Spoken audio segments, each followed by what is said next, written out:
So we're going to flick over to Australia now for this next video because holy shit, this is getting really ridiculous. I have a lot to say about this, but let's jump into the story. Riot squad called after passengers on a train were terrorised by a group of 100 out-of-control African teenagers. Boy, it's like when you import the third world into your country that your migrants start acting like they're from in the third world, or that they start turning your country into the third world. Who would have thought? But let's keep going.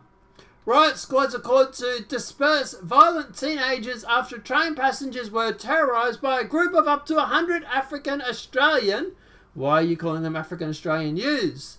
The terrified commuters claimed the youths held the train doors open and were fighting and screaming abuse in Melbourne's Lynbrook railway station. Police were called to a nearby park at around 7:30 p.m. After reports of an assault, the Herald Sun reported. So, on arrival, they found a large gathering of youths in a reserve next to the Lynbrook railway station. The Victoria Police spokeswoman said the youths were asked to move on, with the majority catching trains the nearby station. The Victorian Police spokeswoman added that no offences were reported and no victims came forward. The police were literally there. What? Transit police and protective service organisers monitored the youth's movement from the rest of the night amid fears of violence. At least 25 riot squad officers were sent near the railway station and the reserve when the youths were loitering. But they didn't commit any offences. They were loitering, but they didn't commit any offences, mind you. There were at least 100, probably more of them. I heard around 150. Anywhere from 16 to 20-year-olds of age. They were young and of Sudanese appearance, and witness told the Herald Sun. Quote, was organised by kids for hours because they all been hiding in trees and stuff around the station, one Facebook user said. Quote, it takes a lot to shock me, but I was lost for words. The trains couldn't leave as it couldn't close the doors, and poor driver could only toot his horn. Right. So, yeah. Why are we putting up with this? How many of these situations do we have, or do we have to have, before start people thinking that maybe this open borders policy might be the best one? Maybe importing 160 or up to 200,000 people a year is causing a bit of problems. Maybe we should cut immigration, and maybe we should start focusing on Australians having Australian babies that are culturally accepting, or that have accepted or are willing to work with our culture. Why do we keep wanting to import a third world, literally people from a third world, into our country? And why are we so surprised that when you start importing the third world, that your country starts resembling that of a frigging third world? Holy shit.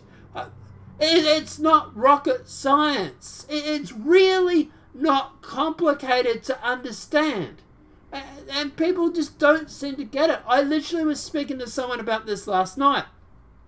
And their response was, but we imported people back in the 60s and we didn't have any problems.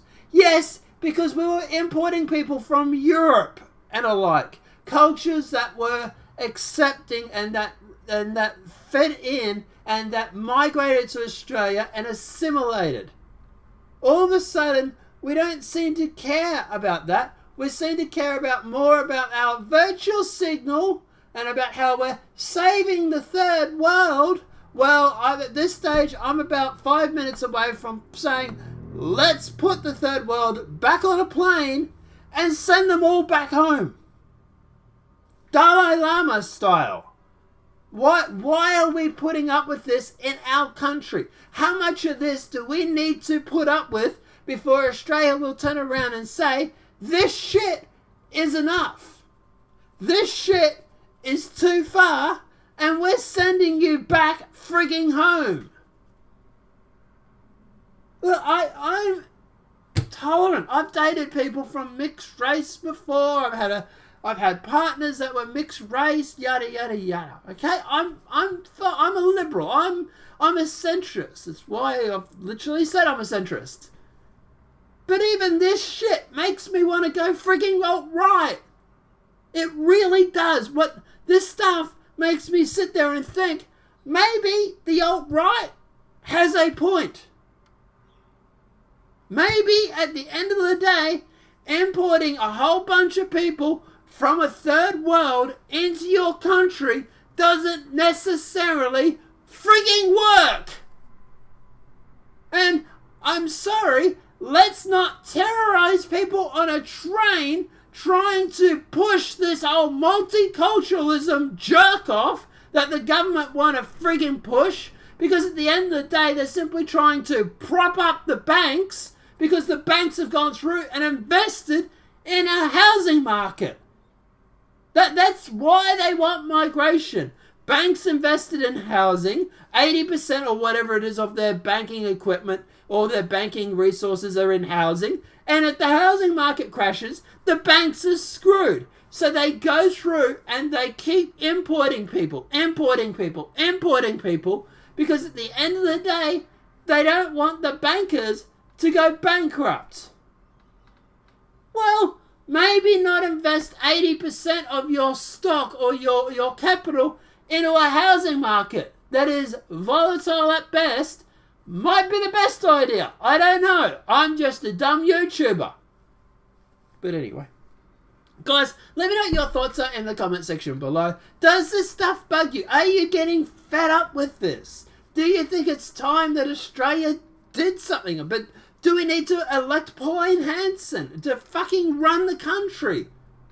Do we need government that has a backbone and that's going to turn around and say, fuck off, we don't want migrants?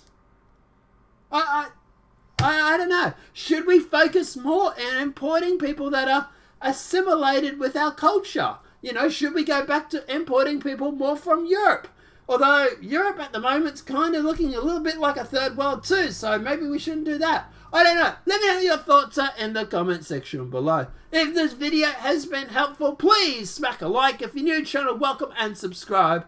Apart from that, guys, have a great day and enjoy.